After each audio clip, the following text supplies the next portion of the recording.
ईश्वर में लगा हुआ। सबन पभायं योग उपहासी, जैसे बिनु विराग सन्यासी। सारा नृप जो है ठीक उसी प्रकार से लग रहा था जैसे एक सन्यासी तो है, कपड़ा लगा लिया गया, वहां कहा काशी में चला गया, कपिलाश्रम में है ना, उसको कोई जाओ 2-4 हजार रुपया दो, 10-20 हजार रुपया जाओ दो, जिंदगी भर घर में मौज मारो, तुरंत वहां पर कपिल धारा वाला एगो डंडा कान पर देगा, सन्यास दे दिया, सन्यास मिल गया। लेकिन उसको विराग नहीं है। सबन पभायं जोग उपहासी, जैसे बिनु विराग सन्यासी। जैसे बिना वैराग्य के सन्यासी को शोभा नहीं लगता, इसी प्रकार से सब राजा का सेहत उतर गया। तब क्या हुआ? तब सब राजा ने सोचा चलो एक साथ मिलकर के उठावें। भूप सहस 10 कहीं बारा, लगाए उठावा नट रही नटारा। 10,000 राजा मिलकर के एक बार आजमाया। क्या सीता जी कोई समुद्र की मछली थी कि सब 10,000 राजा मिलकर थोड़ा थोड़ा काट करके अपने अपने दाल में डाल लेता? वो जो होते हैं जैसे हम लोग टमाटर एक आध वो दाल में डाल लेते हैं, उसे ही जो वो क्या कहते हैं, कलकत्ता में जाओगे तो जितने बंगाली होंगे कम से कम एक आध वो मछली सब्जी में, एक आध वो इतना बड़ा गलचुन्नी डाल लेगा दाल में, वो टमाटर है, उसका थोड़ा गंध आना चाहिए। तो क्या सीता जी कोई मछली थी? थोड़ा थोड़ा मेहरारू एक और दुल्हा 10,000, भला कैसे पाएगा? 10,000 कैसे? सब तो पढ़े लिखे हो ना, 10,000 कैसे लिखोगे? एक पर जब 4 को सुना दोगे तब ना 10,000 होगा। तो कहने का मतलब कि ये जितने लोग बैठे हैं सबके आंतरिक प्रवृत्ति यही है कि पूरा गांव मर जाए या सब धन हमरे हो जाए। अगर तुम घर में 2 भाई हो, एक बंबई में कमा रहा है, एक यहाँ कमा रहा है, तो बंबई में जो अर्जा वो तुरंत सोचेगा कि ये सब हमारा हो जाए, वो भाई के ना दे। और यहाँ वाला सोचेगा कि चलो तब जब वो वहां के ना देता है तो हम यहाँ की बेईमानी करें। ये सब बेईमानी मन में आ गई।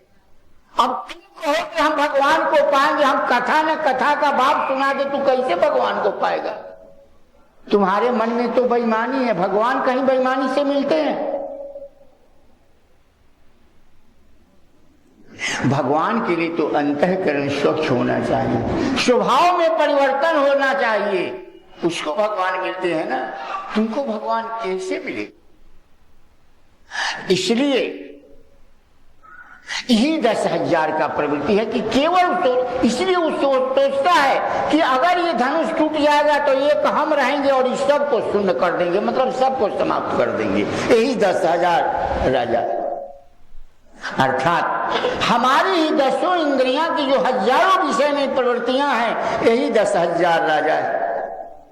और जब तक इस इंद्रियों के विषय समाप्त नहीं होंगे तब तक यह चित्त रूपी चाप कभी टूट नहीं सकता। इस चित्त की चंचलता के क्रम को टूटने के लिए हमारे कर्तृत्व में जो अहम की भावना है, इसको समाप्त होने के लिए ये 10 इंद्रियों की हजारों विषय में प्रवृत्तियों को समाप्त करने पड़ेगा। जब एक चित्त होगा तब जाकर के ये शंकर जी का धनुष टूटेगा। कीरति विजय वीरता भारी, बड़ी बड़ी कीर्ति थी, बड़ी बड़ी विजय थी।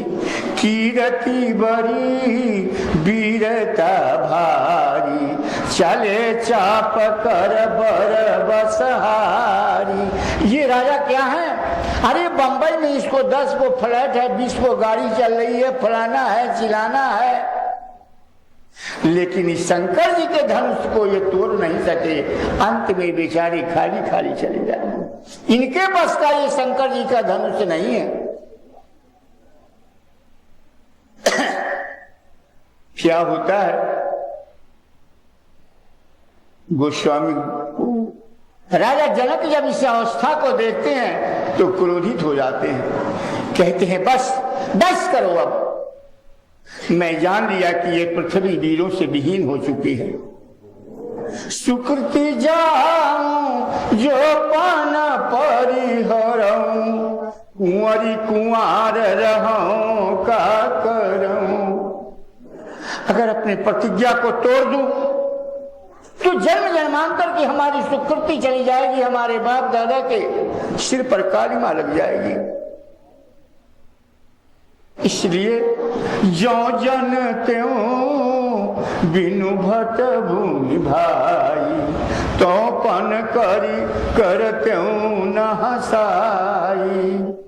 अगर मैं जानता इस पर्व करने से मेरी हंसाई होगी तो मैं कदापि यह प्रण नहीं करता। इससे सब लोग अपने अपने घर को लौट जाओ, ये तुम लोगों के बस की बात नहीं है। कारण कि जिस सीता की मैं शादी करना चाहता हूं वो सीता कैसी है जानते हो?